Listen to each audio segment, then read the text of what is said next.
back right away and I said, put $50 in the guy's hand now. I want to travel back a bit to that first gig in Hotel Cafe, I believe it was. Wow, Yeah. Right? you have done your research. Yes. Yeah, I want to know how that came about, how you came to play there, and what it was like, and who were there. Well, it was we had put, sometimes when you're trying to put a band together, it takes a lot of time to find the right people. But this was one of those things, 5 phone calls, the band got together in a room, and it was just instant synergy and electricity between all of us.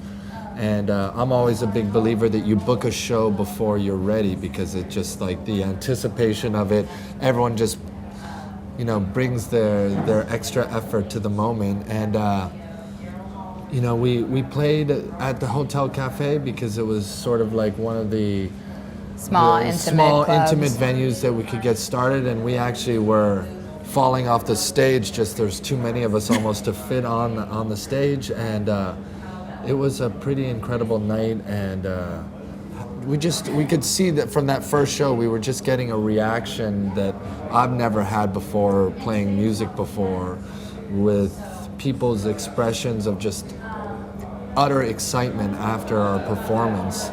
And it's actually funny to think back about that show, because we've come so far as a band and in our performance and how we work together on stage, that when I think back to what that show was like, it was a very quiet quiet version of what we do now, because our shows are pretty high energy. We leave the stage drenched in sweat. We want the audience to participate with us and be another member of the show. So there's a lot of call and response and singing along and dancing. Yeah. It's definitely a celebration when you come to see us play.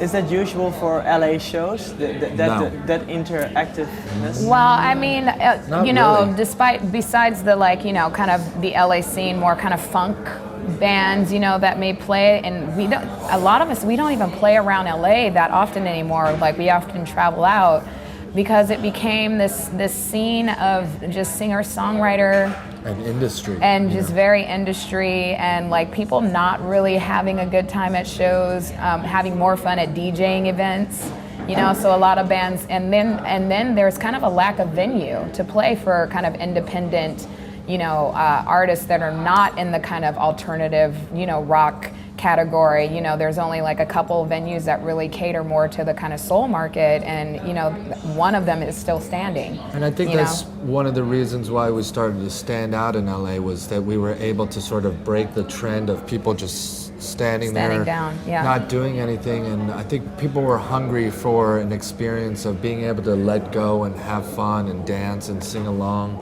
That was one of the major things, was we started to build this reputation around LA, and then started traveling around the US and really started to get a name for ourselves as a live band, Were there cities as well where you just felt like coming home, like people immediately understood what was Oh going my on? God, New York City was like that. Boston was like that. Yeah, we just finished up a 30-day tour, winter tour, in pretty much every cold city in America and Canada. Yeah. And Boston specifically, I had laryngitis like the first 2 weeks of us starting the tour, and they were singing every single one of my parts for the songs that I was supposed to, that I couldn't sing. I couldn't actually sing through. And that was a really beautiful moment. And to be a town that we'd never played in, sold out the venue. And, the following day it was the same thing. And like all these crazy radio stations that I didn't even know were playing us up until the point that we got into the town, having events and giving away tickets and 150 ticket door sales, to sell out the rest of the night. It was unbelievable. Yeah. It's really cool. I want to go back a bit more even. You already mentioned the organ. That's a really nice story, which I bet you have told it over 100 times, but it's the truth. I still want to know it.